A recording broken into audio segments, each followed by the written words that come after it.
O que eu quero que vocês entendam que aqui foi uma ocasião da vida de Sansão onde ele estava sendo humilhado.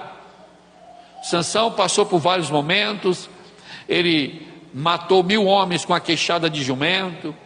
Sansão tinha uma força extraordinária. Sansão era conhecido como um herói de Israel. Sansão tinha um conhecimento, todo mundo conhecia, sabia da força de Sansão, mas chegou um momento que Sansão estava sendo humilhado. E aqui o que eu quero que você entenda, eu quero que você entenda nessa noite que toda vez quando você vai, antes de você receber uma grande bênção do Senhor, é levantada uma tribulação. Amém? Você está aí? Amém. Toda vez, meu irmão, que está perto de algo bom acontecer, certamente uma tribulação vem antes. Certamente um momento complicado vem antes para que você possa desistir, perder suas forças ou desanimar. Então, toda vez que o Senhor tem algo para derramar sobre a sua vida, antes vem algo, o inimigo coloca algo para que você possa desistir. E aí a gente tem um problema sério. A gente tem um problema sério aqui no Brasil, que é a cultura do sucesso. Afinal, dizem por aí que derrota não é coisa de cristão, não é isso? Que crente não tem derrota, que todo crente é só vitória, não existe derrota para crente. Mas eu quero dizer para você que crente passa por derrota sim. Crente passa por momentos de complicação. Crente passa por momentos de dificuldade. Crente passa por momentos de luta.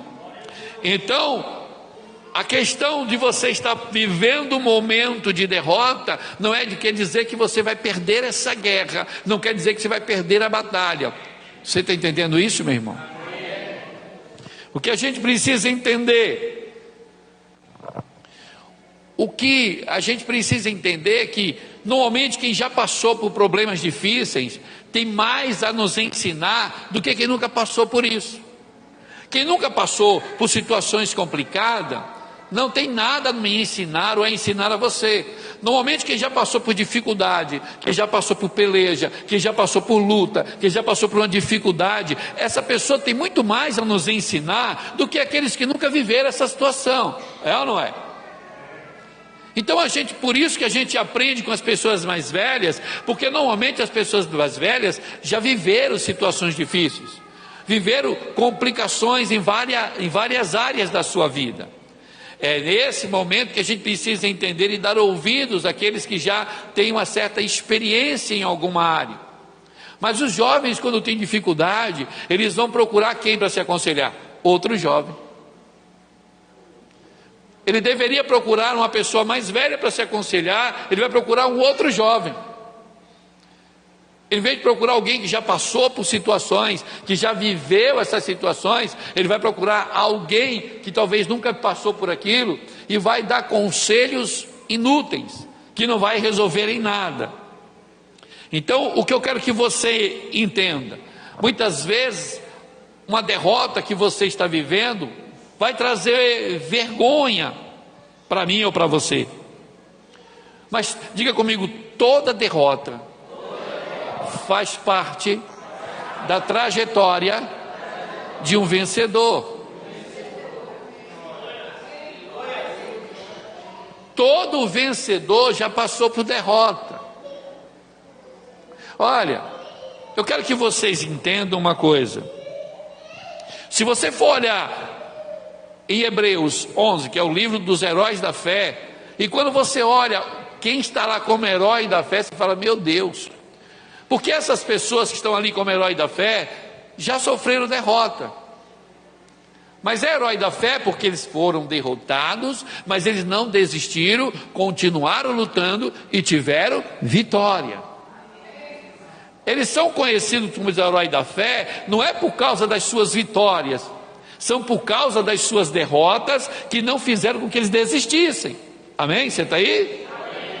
Então, ser herói da fé, o reconhecimento do herói da fé, não é porque ele nunca perdeu uma peleja, não é nunca perdeu uma batalha, não. É porque mesmo perdendo uma peleja, mesmo perdendo uma batalha, se levantou para seguir em frente e concluir o plano de Deus para a sua vida.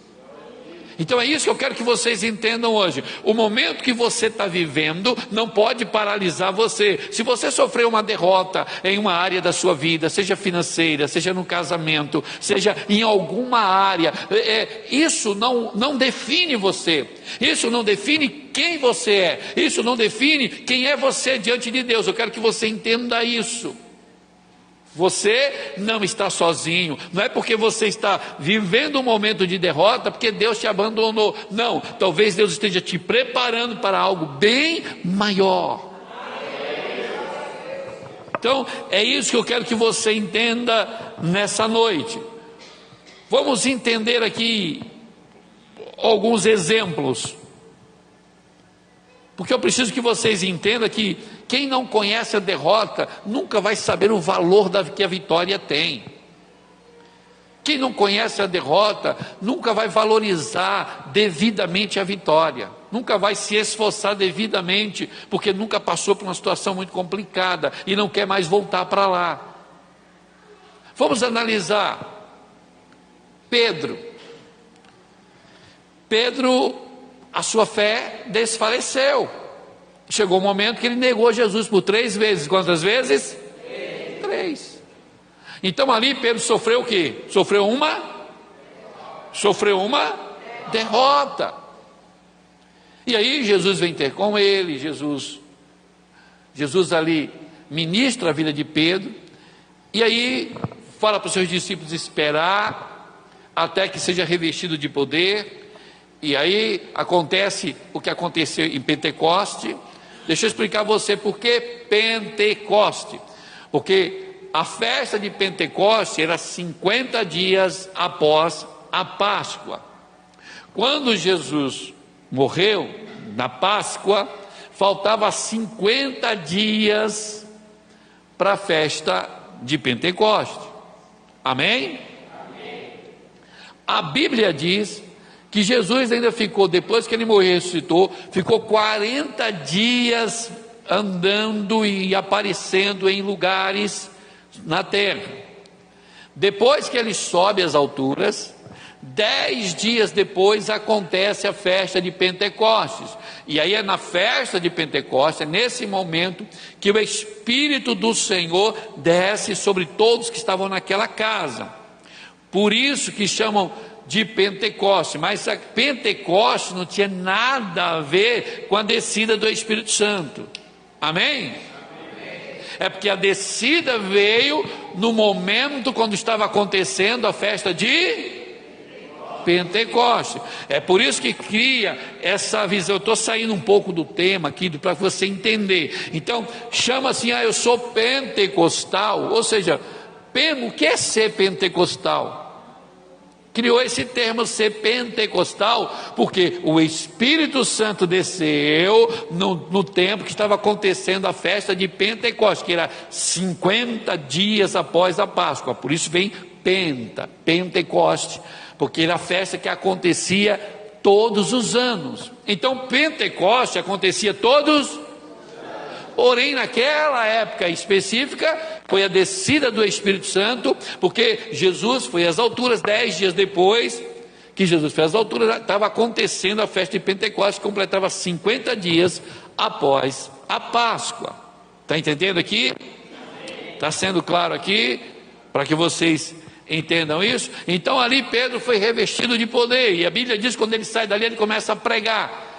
Então veja, aquele mesmo Pedro que negou Jesus por quantas vezes? 3. Quantas vezes? 3. Esse mesmo Pedro que sofreu aquela derrota na sua fé, agora vai fazer a sua primeira pregação. E na primeira pregação de Pedro, 5.000 almas se rendem ao Senhor. Aquele homem que passou por aquela derrota, agora abre a boca para pregar e 5.000 almas se rendem ao Senhor. A primeira pregação de Pedro. Meu irmão, já pensou uma coisa dessa? Eu não conheço ninguém que na sua primeira pregação ganhou 5.000 almas. E na segunda ele ganha 3.000. Só em 2 pregações, 8.000. Ele tinha passado por uma. E agora é um homem totalmente vitorioso naquilo que foi chamado para fazer. Porque mesmo passando por aquela derrota, ele não desistiu.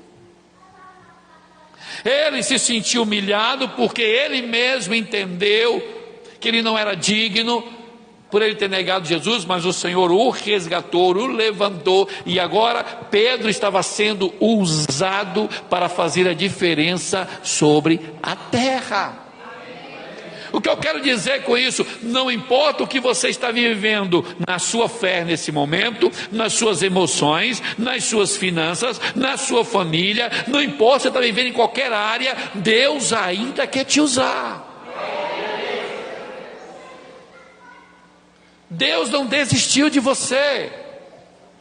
Deus não desistiu porque você deu como é uma gíria que chamam por aí, né? Ramelada, não é isso, Sidney? Não é porque você, deixa eu usar essa palavra, eu nem sei, é melhor nem falar quando você, ramelada é quando o cara falha, é isso?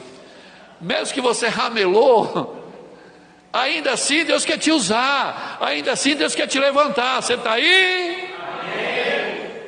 Entenda isso, Ele não desiste de você porque você teve uma derrota.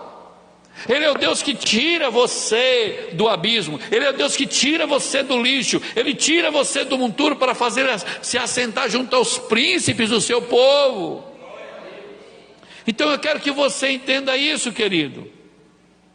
Olha, a gente precisa entender que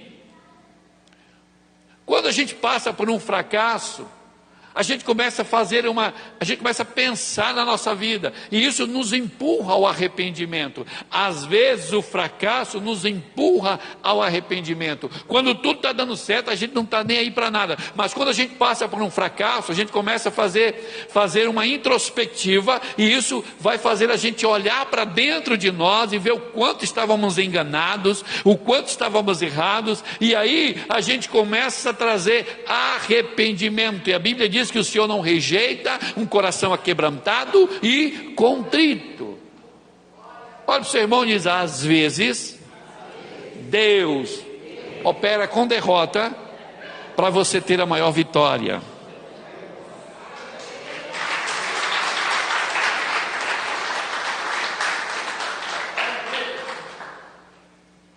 Porque há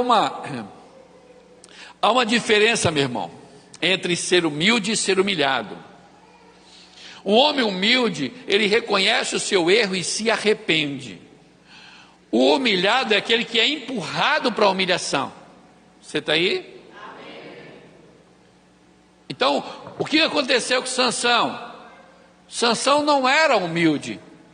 Sansão foi Quando ele foi humilhado, ele se arrependeu, pediu perdão ao Senhor e fez uma oração, dizendo: me dá mais uma chance. Então, eu quero que você entenda, é muito melhor você ser humilde do que ser empurrado para ser humilhado. É muito melhor você reconhecer do que você ser empurrado para o reconhecimento. Porque quem é empurrado para o reconhecimento, ele vai passar por um processo de humilhação para que ele possa olhar para dentro de si. É essa a diferença. Olha para o teu irmão e fala: é melhor tu ser humilde. Amém? É muito melhor. Não é verdade, meu irmão? É muito melhor. Então, Sansão, ele nos ensina com algumas coisas. A trajetória de Sansão nos ensina. A primeira coisa é não perder a última oportunidade. Sansão tinha a última oportunidade. Ele poderia, já que ele estava sendo humilhado, se entregar. Mas naquele momento, cego, servindo de chacota, no meio de toda aquela multidão, ele faz a sua última oração e diz: Senhor, me dá mais essa oportunidade. Amém? É essa aí que a gente precisa entender. Por exemplo, teve um homem que não perdeu sua última oportunidade na Bíblia, chamado Bartimeu, o cego Bartimeu. Jesus está passando e ele começa a gritar: Jesus, filho de Davi, tem misericórdia de mim. Você sabia, segundo a história, foi a única vez que Jesus passou em Jericó? Jesus nunca mais voltou a Jericó. Se aquele homem não grita, não ficaria curado. Foi a sua última chance. Foi a única oportunidade que ele teve, ele se agarrou, porque foi a única vez que Jesus foi a Jericó. Depois ele não voltou mais. Então o que eu preciso entender, Sansão está me ensinando a não perder minha última oportunidade. Você está aí, meu irmão? Agora, pastor, como saber que é a última oportunidade? Olha para o teu irmão com cara de profeta, olha para ele e fala assim, ó: você nunca vai saber quando é a sua oportunidade. É por isso que você tem que se agarrar a quando a oportunidade aparece.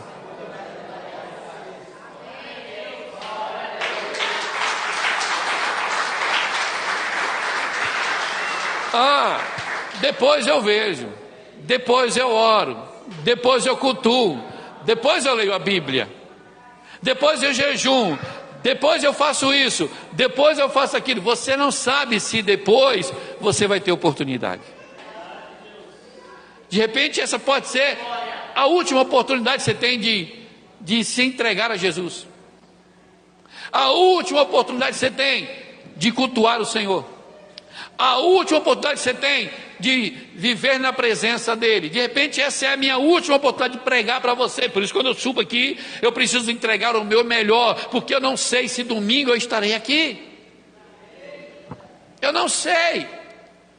Eu quero estar aqui domingo, mas entre o que eu quero e o que o Senhor quer, fica com o que Ele quer. Você está aí, meu irmão? Então eu preciso me agarrar às oportunidades. Olha o que a Bíblia diz em Eclesiastes 9:10. Preste atenção nisso para que você não perca nunca mais a oportunidade. Entenda isso.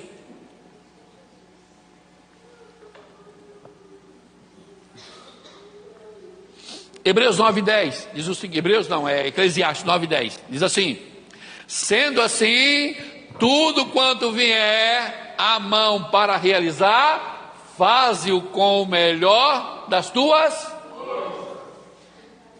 Porquanto para o Sheol, a sepultura, para onde vais, não há atividade, trabalho, reflexão, planos, conhecimento, saber, nem nada. Então, o que o sábio Salomão está dizendo, sendo assim, tudo quanto vier à sua mão para realizar, fácil. Está dizendo, não perca as oportunidades.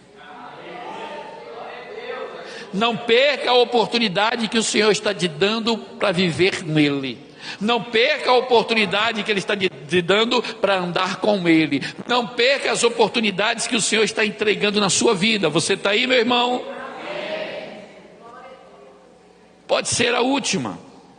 A gente nunca vai saber. Um certo sábio disse uma vez, isso aqui não é um versículo bíblico, é esse que eu vou falar agora, amém? Isso aqui sim, mas o que eu vou falar agora foi que um sábio disse uma vez, diz que tem 3 coisas na vida que nunca vai voltar. Diga comigo, tem 3 coisas na vida que nunca volta atrás. Primeiro, uma flecha lançada. Segundo, uma palavra pronunciada. Terceiro, a oportunidade perdida. Meu irmão, a oportunidade que você perdeu lá atrás, ela nunca mais vai voltar. Vai voltar outra, mas aquela não. É por isso que quando fala assim, eu vou ser restituído, você vai ter. Se você presta atenção numa coisa, aquilo que você perde, você não recupera. Eu vou falar novamente. Como assim, pastor? O que você perde, você não recupera. Você adquire outros, mas aquele já foi. Você entende isso? Você adquire outra, mas aquele já foi. Ah, pastor, eu perdi um dinheiro e um negócio errado que eu fiz, mas Deus vai me ajudar a restituir. Meu irmão, Deus vai te dar outro. E pode te dar muito mais. Porém, aquele foi perdido. O que você precisa saber? Que com aquela derrota que você teve, você precisa tirar proveito, porque aquela derrota não representa a sua vida. Deus tem algo maior. Você vai continuar seguindo em frente, porque Deus vai te abençoar, vai te dar uma oportunidade para que você possa ir em frente. Mas não perca as oportunidades. Tudo que vier à sua mão para fazer, agarre com toda a sua força. Você está aí, meu irmão? Não brinque com as chances que o Senhor te dá. Não brinque com as oportunidades que Deus tem te dado. Não brinque com isso, meu irmão. Segunda coisa que Sansão nos ensina ali é a gente ir na raiz do problema. A gente precisa ir na raiz do problema. Sansão não culpou ninguém pelos olhos dele ter sido arrancado. Ele não disse: Senhor, eu estou aqui porque Dalila me traiu, eu estou aqui porque Dalila... Não. Sansão não culpou ninguém, porque ele sabia que ele era o único culpado. Então, eu quero que você entenda, se você quer viver uma vida, quer deixar a derrota para trás e viver uma grande vitória, não culpe ninguém pelo seu fracasso. Não culpe ninguém pelas besteiras que você fez na vida. Não culpe ninguém por aquilo que já passou. Não culpe ninguém. O único culpado é você. Ah, pastor, eu fui enganado. Então, se fosse assim, Deus não teria derramado uma sentença sobre Adão e Eva. Por quê? Qual foi o papel de Adão quando chegou Adão? Você comeu da árvore. A mulher que tu me deste, me deu e eu comi. Adão colocou a culpa em quem? Na mulher. Aí Deus vai em Eva, e Eva diz: foi a serpente. O único que admitiu foi a serpente, que não culpou ninguém. Mas Adão culpa Eva, Eva culpa a serpente, mas os três têm uma sentença. Você está aí, irmão? Então nunca culpe ninguém pelos seus fracassos, pelos seus erros. Ah, mas eu fui traído, porque confiou indevidamente. Você está aí? Então, é isso, querido. Sansão aqui, ele não culpou ninguém. Ele disse: Senhor, me dá mais uma oportunidade. Eu não vou falhar de novo. Eu não vou fazer o que eu fiz da mente. Me dá mais essa oportunidade, Senhor. E o Senhor deu, porque ele assumiu a culpa, ele assumiu o erro. Ele entende que ele brincou com as oportunidades que o Senhor deu para ele. Você está entendendo isso, meu irmão? Amém. Outra coisa, se perdoe. Não adianta você ficar se culpando e não se perdoar. Você precisa dizer: eu errei, mas eu peça perdão ao Senhor e se perdoe. Não fique se lamentando o tempo inteiro por algo que você cometeu, por um erro que você... Se perdoe. Se Deus te perdoa, por que você não se perdoa, meu irmão? Se perdoe, libere perdão para você, libere perdão para os seus erros, libere perdão para seus fracassos, porque Deus já perdoou você. Às vezes nós não nos perdoamos. A gente recebe o perdão de Deus, às vezes recebemos o perdão até das pessoas que nós ofendemos, mas nós mesmos não nos perdoamos. Se perdoe, meu irmão. Entende isso? A gente precisa entender isso. Olha, uma derrota faz parte da trajetória de um vencedor. Davi foi um homem vencedor na Bíblia, mas Davi teve uma derrota em Ziclag.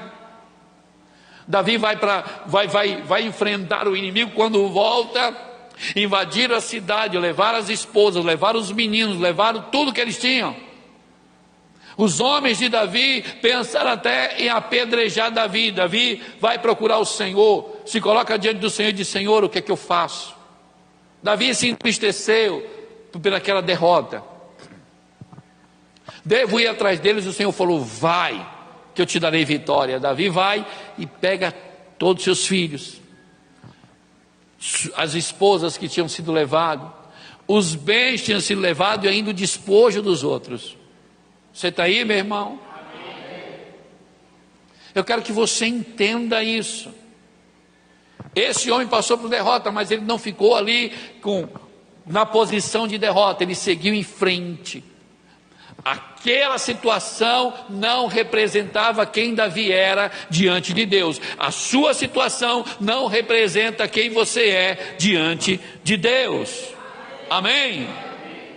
Davi e Absalão, filho dele, trai o pai.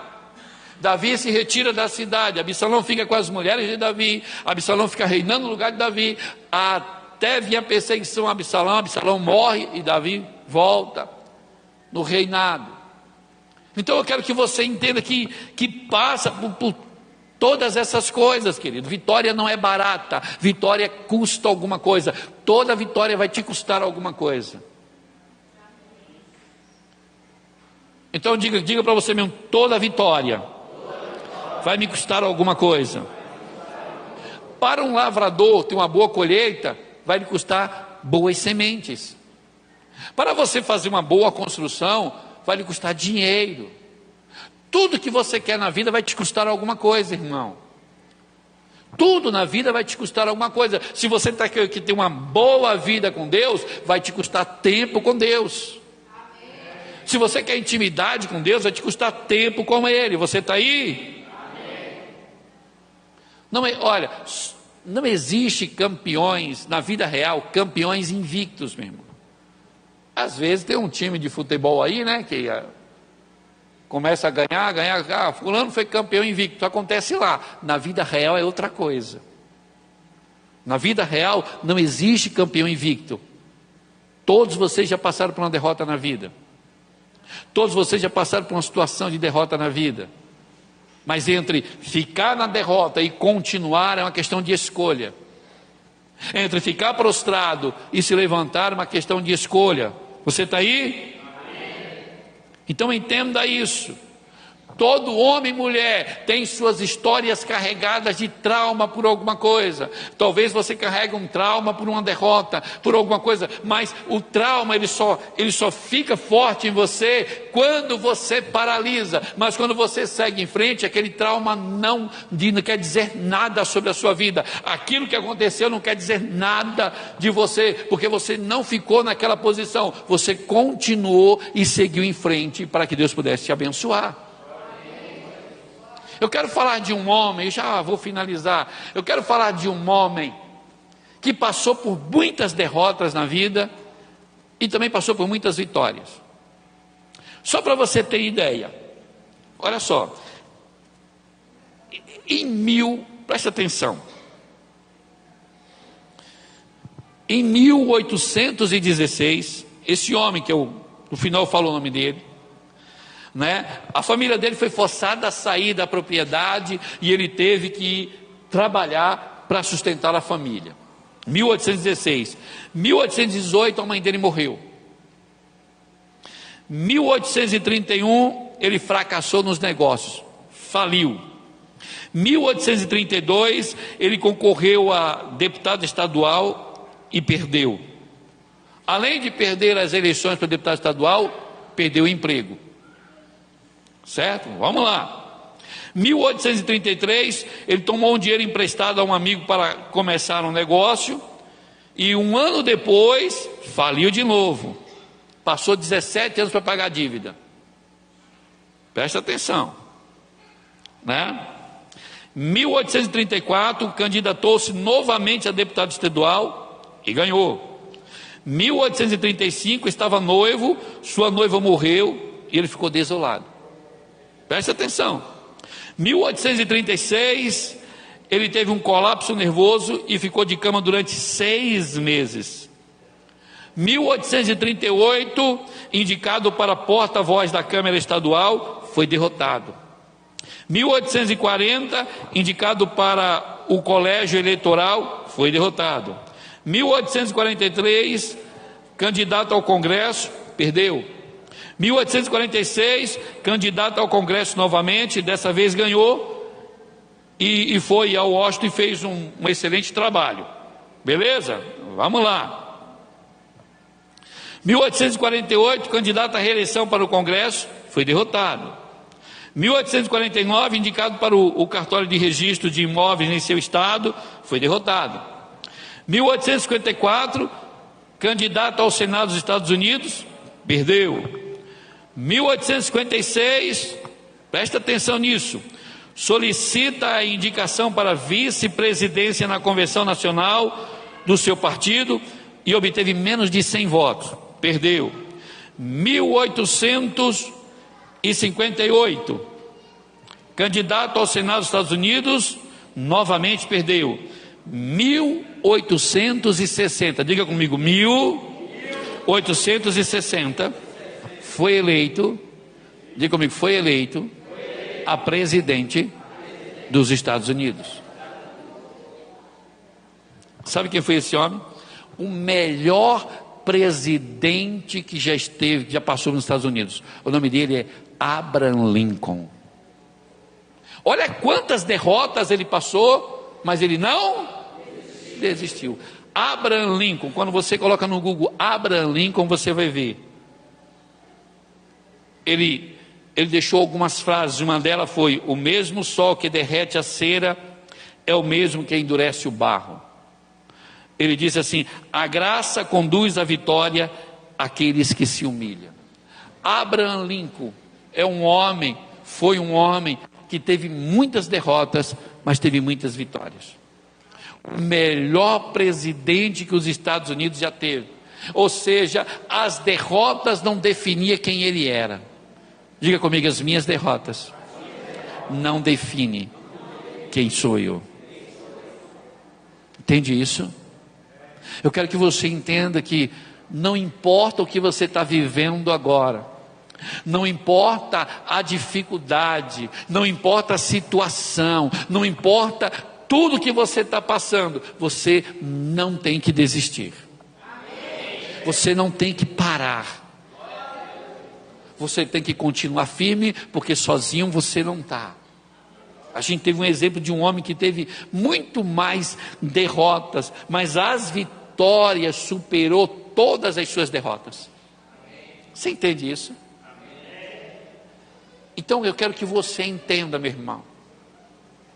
Eu quero que você entenda que há vitória para você alcançar, há muita coisa para você alcançar, há muita coisa para você viver. Tudo depende de como você está se definindo agora, como um derrotado ou como um possível vitorioso, como alguém que não tem mais nada para enfrentar, ou como alguém que tem planos, projetos e sabe que Deus vai te conduzir.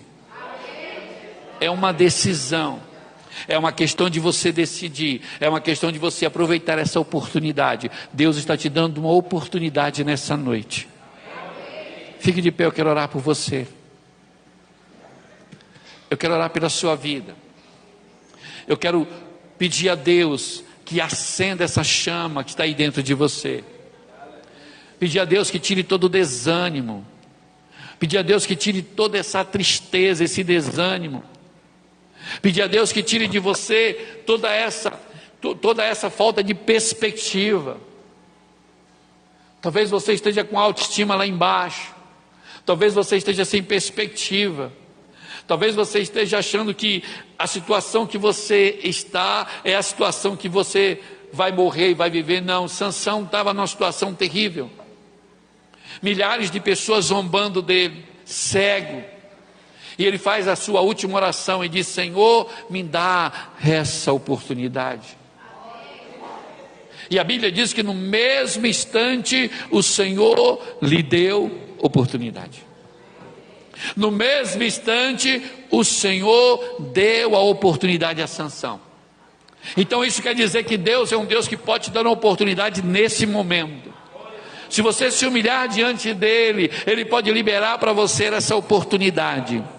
Então por isso, fale para ele a oportunidade que você quer, fale para ele a oportunidade que você está pedindo agora. Seja humilde diante dele, reconheça os seus erros, reconheça a sua falha e diga a ele nesse momento: Deus, me dá mais uma oportunidade.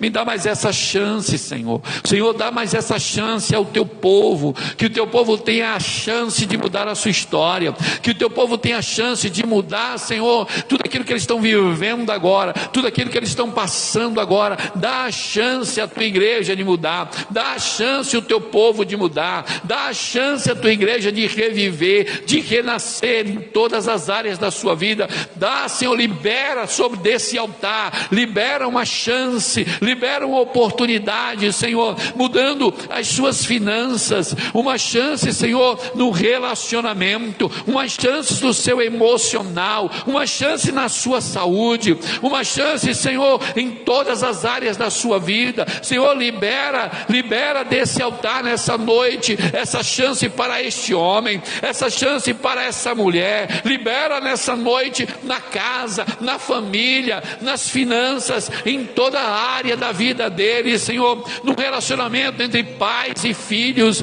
marido e mulher, mulher e marido. Senhor, libera, Senhor, essa chance nessa noite sobre esse povo. Libera, Senhor, na sua casa, na sua saúde. Libera, Senhor, em todas as áreas da sua vida, que o Senhor possa liberar nessa noite. Te pedimos perdão, Senhor, por culpar pessoas pelos nossos fracassos.